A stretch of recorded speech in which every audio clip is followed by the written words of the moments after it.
This is the IELTS Listening Test. You will hear a number of different recordings and you will have to answer questions on what you hear. There will be time for you to read the instructions and questions, and you will have a chance to check your work. All the recordings will be played once only. The test is in 4 parts. At the end of the test, you will be given 10 minutes to transfer your answers to the answer sheet. Now turn to Part 1.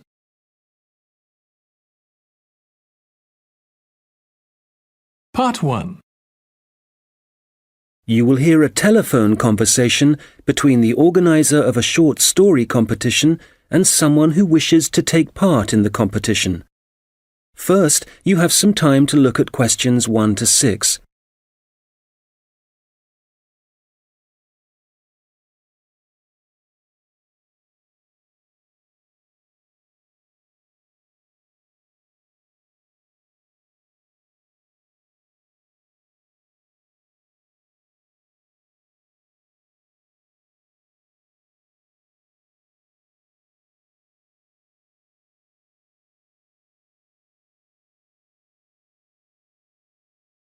Good morning, Dave speaking. Oh, hi. I'm phoning about a short story competition. I saw an advert in a magazine and I was just calling to get some details. Yes, certainly. I'm the competition organizer, so I should be able to help. What kind of details are you looking for? Well, does it cost anything to enter? Yes, there's an entry fee of £5. Okay, that should be fine.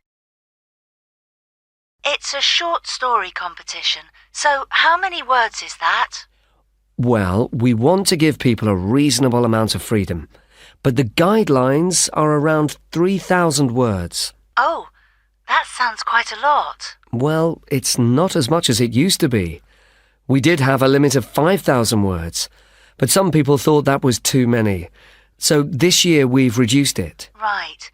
And does the story need to be about anything in particular? No, you can write about any topic you like. But the main point of the competition is that it has to have a surprise ending. Oh, I see. That sounds interesting. I don't think I've ever written a story like that before. Yes, it's something we've introduced for this year's competition. Right. I'm 18. Is there any age limit? Yes, you need to be 16 or over. So if you're 18, that's fine. Great. So you have the competition once a year, is that right? Yes, we start advertising in January, and the competition takes up a lot of the year. We give people a few months to write their story, and then it takes quite a long time to judge all the entries and to announce the winners. I see. So when is the closing date for the competition? It's already April. I hope I'm not too late. No, you've still got plenty of time. You need to submit your entry by the 1st of August. After then, it will be too late. Although you can always enter next year's competition. Okay, good. So how do I enter? Well, we have a website, and the best way to enter is to complete the entry form online. We also have more details of the competition on the site. Shall I give you the web address? Yes, please. Okay, it's www.comp4ss.com, and that's the number 4, not the word 4. Okay, thanks. I've got that. So I can complete the entry form online, but how do I send the story? Do I print it out and send it to you? Well, you may want to print the story out so you can review it, but don't post it to us. When you've finished your story, you will need to email it to us.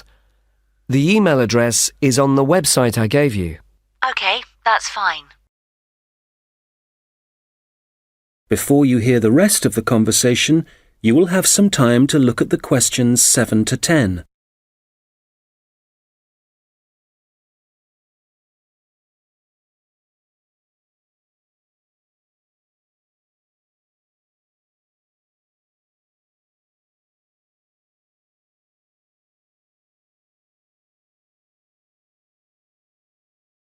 Now listen and answer questions 7 to 10. Can you tell me a bit about how the competition is judged and what the prizes are? Yes, of course. Well, once we have all the entries, I send them to all the judges. Our competition is quite popular, so we are lucky to be able to use famous authors who are very interested in the competition. That's fantastic! It's great to know that someone famous will be reading my story. Yes, that's right. It takes them quite a while to read through the entries, but eventually they decide on the top 5 stories. I see. And what happens then? Well, they will be published online so everyone can read them. They will not be in any order at this point. They will just be the 5 stories that the judges think are the best. And do all the top 5 stories get prizes? No, it's just the top story and the runner-up. So how is the top story decided? Well, once the top 5 stories are available, it will be the public who will vote for their favourite story. Right, I see. So I need to get all my friends to vote for me then? Yes, that's a good idea. And what is the prize? Well, the runner-up gets a prize of £300, but the winner gets a trip to Spain to attend a workshop for writers. Wow, that's brilliant!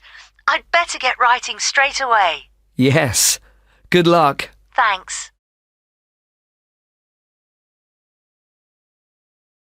That is the end of part 1. You now have 1 minute to check your answers to part 1.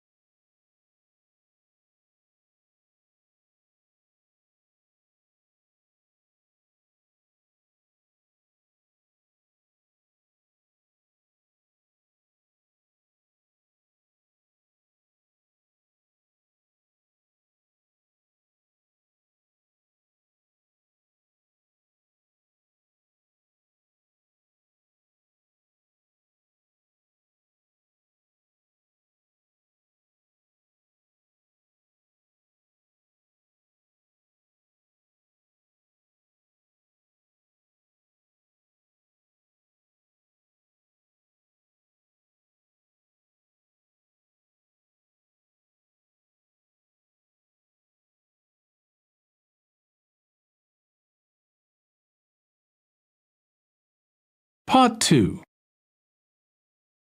You will hear a guide talking about a sea life centre. First, you have some time to look at questions 11 to 17.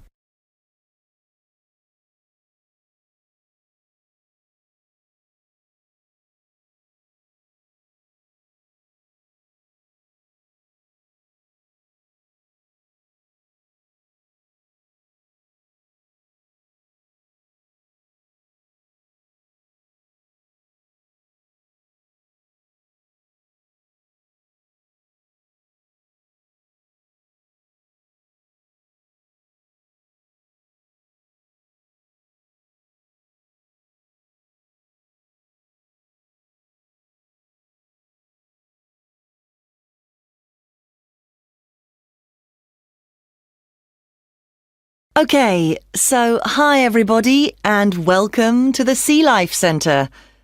Before you start on your tour, I'd just like to give you some information about things to look out for as you go. Well, first of all, I guess some of you may have been here before and may be surprised to see the name has changed. We're not called World of Water anymore. Since the beginning of this summer, we've been renamed, and we've also made a few other changes. However, the main attractions like the aquarium, the crocodiles, the penguins and so on are still here. But we have a new restaurant and picnic area, and the latest thing that we have, and it was only finished last week, is the splash ride. This is an exciting new area of the centre and is pretty scary, and of course you do get a bit wet, so make sure you're not wearing your best clothes. As I said, the main attractions are still here, and the most popular thing that everyone wants to see is feeding time, especially for the crocodiles and the seals. We used to have the main feeding time in the afternoon at around 3 p.m., but we found that some of the animals got a bit hungry waiting until then, and so we now have it at noon. They seem much happier with the new time, although it's a bit difficult to know what they're thinking. Now, I'd like to mention something new that we've introduced this year that we're very excited about. It's called a VIP ticket. The VIP ticket costs an extra £2 per person, and you will be amazed at what it allows you to do. With this, you'll be allowed to feed the sharks. Now, I know that for some people, this might be quite a frightening thing to do, but it is perfectly safe. For those of you who are a bit unsure, we do have a video you can watch to see what happens. It's a great experience, and your friends will be very impressed. Speaking of friends, I'd just like to remind you that the Sea Life Centre will be more than happy to organise a birthday party for you and your family and friends. If you need more details, you can speak to me afterwards, and there are also forms at the entrance that you can fill in. I'd also like to bring your attention to the good work that the Sea Life Centre is doing in support of animal conservation. I'm sure you're all aware of the worrying situation with a large number of species facing extinction. Here at the Sea Life Centre, we're taking action by asking as many people as possible to sign a petition. Once we have over 5,000 signatures, we are planning to send it to the government in the hope that more people will begin to take it seriously. Right, well, there's obviously a lot going on at the centre and a lot of things to discover. At all the attractions, there is helpful information, so please read as much as you can, and if you want to see what you've remembered, please do the quiz after your visit. There are no prizes, of course, but I'm sure you'll be surprised by how much you've learnt. Before you hear the rest of the conversation, you will have some time to look at the questions 18 to 20.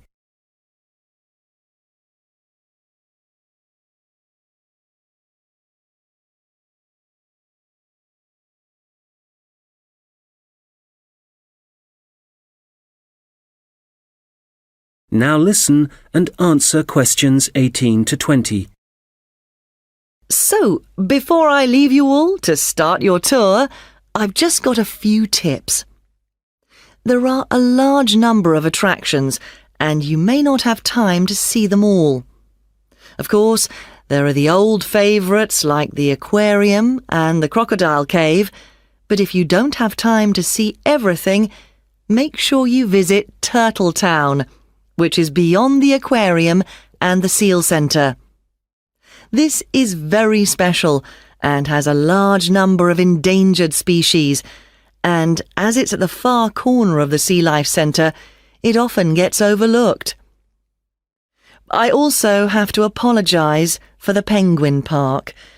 This has needed some urgent work to be done, and so will not be open for the next week. We're very sorry about this, but I'm sure you'll find the Seal Centre, which is directly opposite it, will keep you entertained just as much, if not more. We're also very busy today, as you may have noticed on your way in. Everyone starts here at the aquarium, but as it's so big, there's no waiting to get in. But today, we're expecting a lot of people to want to see the crocodile cave, as a couple of eggs have hatched out. So expect delays there and, if you like, move on to the SEAL Centre first and then go back when things are quieter towards the end of the day. So, I'll leave you now, but if you have any questions, I won't be far away, and have a great time at the Sea Life Centre. That is the end of part 2. You now have 30 seconds to check your answers to part 2.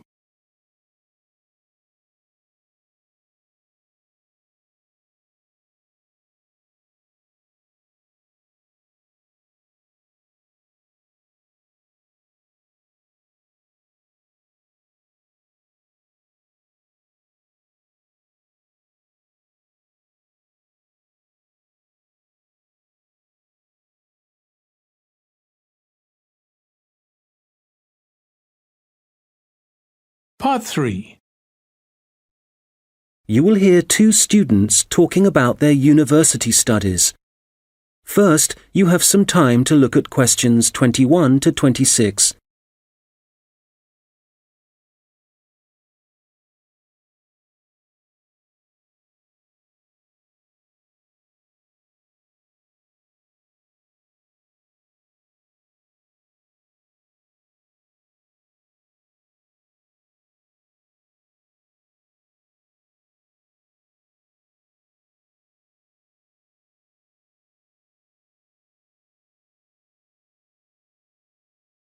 Oh, hi, George. How's it going? Hi, Martina. It's going well. How about you? How's university life? Well, it's great. Apart from the studying, of course. Yeah, me too.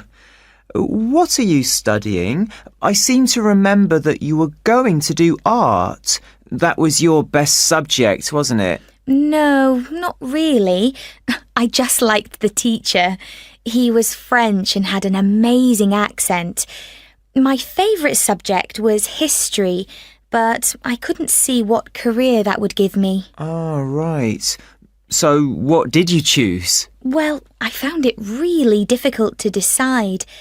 I was really good at science, but I must admit, I never really enjoyed studying it. So, in the end, I decided to opt for English, which was my second favourite subject, and I thought it would be more useful to me than studying anything else. So, that's what I'm doing. How are you finding university? Well, it's a bit of a challenge, I suppose. Are you finding it difficult? Well, some of it. I'm doing mechanical engineering, which is really interesting, but it covers quite a lot of areas, like materials science, machine design, physics, and of course mechanics. And they're all fine, but it's maths that I'm struggling with. It's a lot harder than it was at school. I can believe it. It all sounds very difficult to me. But then I never was very good at mechanical things. I suppose it must involve some practical work. Well, not at the moment. Currently, it's nearly all theory, so it's a bit heavy going.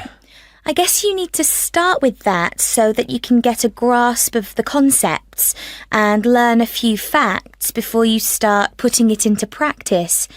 It must be a lot different to the course that I'm taking. Yes, but in a few weeks we'll be having a lot more practical experience. In fact, I've got a great assignment this term working on jet engines, which means I'll be going on a few field trips to a nearby airport. Oh, that's great. It sounds like you're going to be very busy. Yes, I'm not sure how I'm going to cope with the work. We have a lot of lectures, and that's fine. The lecturers are very knowledgeable, and I learn a lot from them. But we also have a lot of seminars, and I find with so many people expressing their views, it can get quite frustrating. It would be better if we didn't have so many of those. Yes, it's the same for me.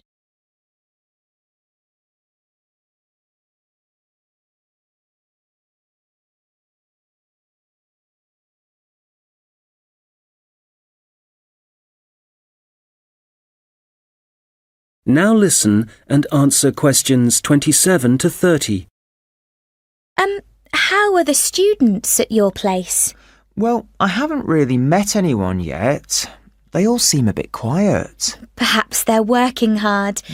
They don't appear to be very studious here, but they are very friendly. I must say, I've been doing a lot of sitting around and chatting over the last week or so. Well, that's good.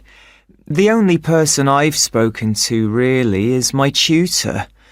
He's very approachable and seems to understand how difficult it can be starting university. It's good to have someone you can talk to, and he may help you meet other students. Actually, that doesn't bother me.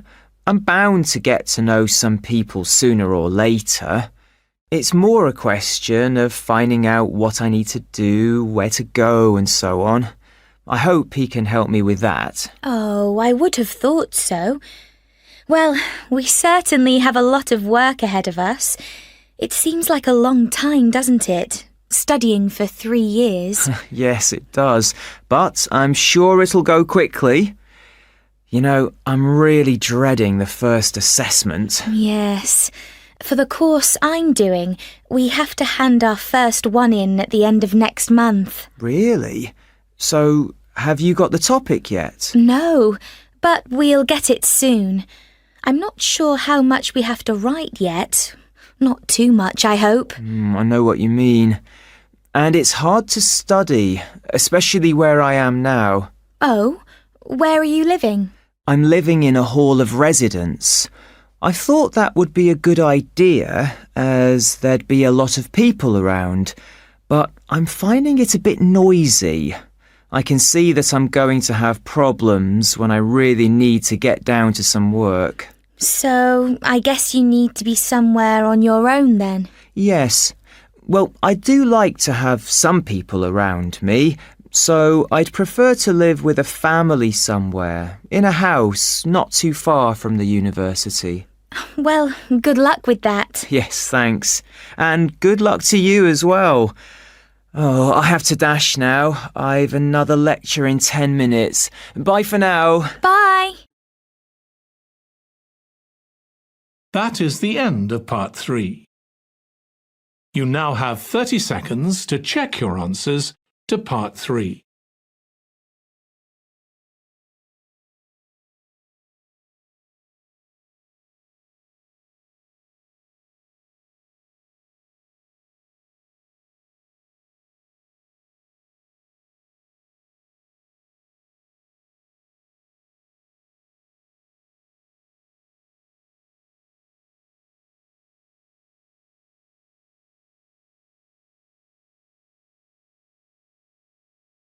Part 4. You will hear someone talking about creating a presentation.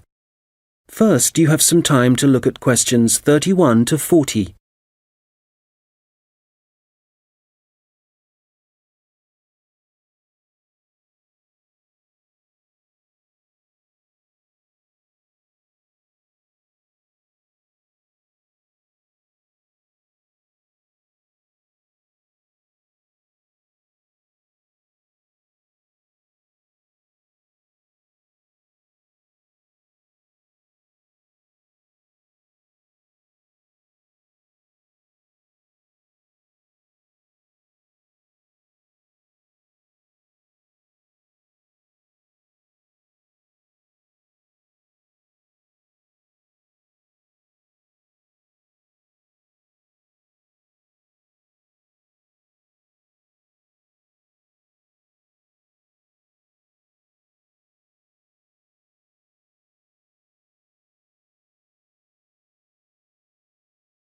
Now listen carefully and answer questions 31 to 40. Hello, everyone. You've all been given an assignment for your sociology course, which will involve giving a presentation to the rest of the group. And so today, I'm going to be giving you a few tips on how to prepare your presentations.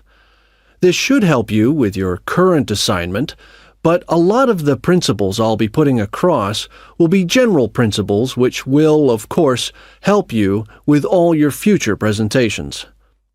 So, first of all, the most important thing to consider is your audience, and in this instance, your audience are the other students in your group. There are 3 points to bear in mind. Firstly, you need to ask yourself what they need to know. Secondly, it's useful to consider whether they'll be supportive or not. And thirdly, will it be a small group, say 3 or 4, a moderate gathering of 20 or so people, as for your current assignment, or will there be hundreds of people?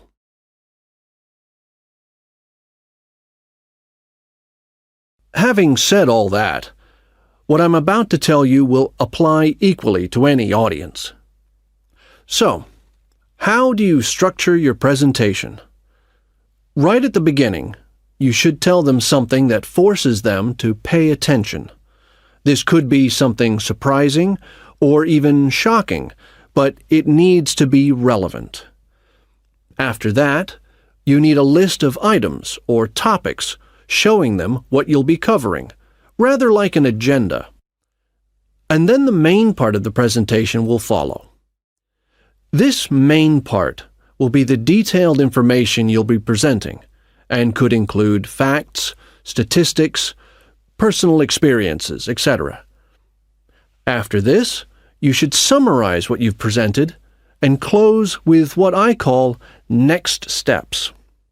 For this assignment, you could simply point the group to other sociology reference material. In other cases, you may want to suggest some actions that people can take. Now, what about the design of the slides for your laptop?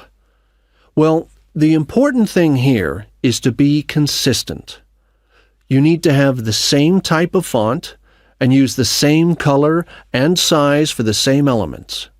For example, all headers need to look the same. All bullet points need to be presented in the same way. And don't just stick to words. Bring the presentation to life by adding graphics. These could be in several forms, such as pictures, flowcharts, diagrams, histograms, and so on. And so let's move on now to presenting. You have your presentation prepared, and you're ready to start. Well, it's important to give a good impression from the start. So take 3 deep breaths, look at the audience, no matter how frightening they may be, and be enthusiastic and energetic. As you go through the presentation, remember to provide some variety in the way you speak. So, for example, you can talk fairly rapidly for information that may be familiar, but then slow down for more unfamiliar sections. And change your tone as you speak. Don't keep it at the same level all the way through. As I mentioned, look at your audience. A good tip is to pick people out and look at them for around 5 seconds. Not looking at the audience gives the impression that you're either not interested in them or terrified of them. Looking too long at one particular person may make them feel rather uncomfortable. There may be points in your presentation that you want your audience to really absorb, and in order to make important points stand out, you may consider adding silence right after these. It will give people time to reflect on what you've just said. Also, you may be presenting complicated ideas or technical details, but try to keep everything as simple as possible. Use simple words and as few as possible. And be clear. If you say something like, "This appears to be," it implies uncertainty. So using weak verbs such as appears, seems, could be, etc., needs to be avoided. I'll just finish off with a few thoughts on questions and interruptions from the audience. You may choose to invite questions from the audience as you go, or ask them to wait until the end. Either way, questions should be encouraged, as it provides you with some feedback on how interested the audience is and how well they're understanding you. When a question is asked, you need to provide an answer that is as accurate as possible. So, initially, my tip is to repeat it.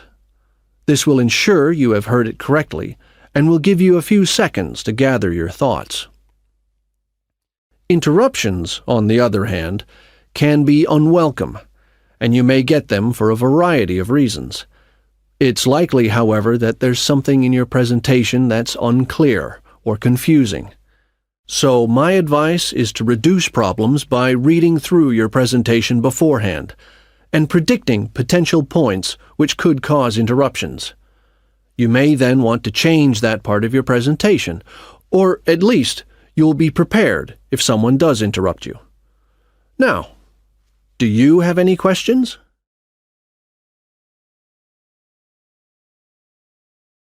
That is the end of Part 4. You now have 1 minute to check your answers to Part 4. That is the end of the listening test. In the IELTS test, you would now have 10 minutes to transfer your answers to the answer sheet.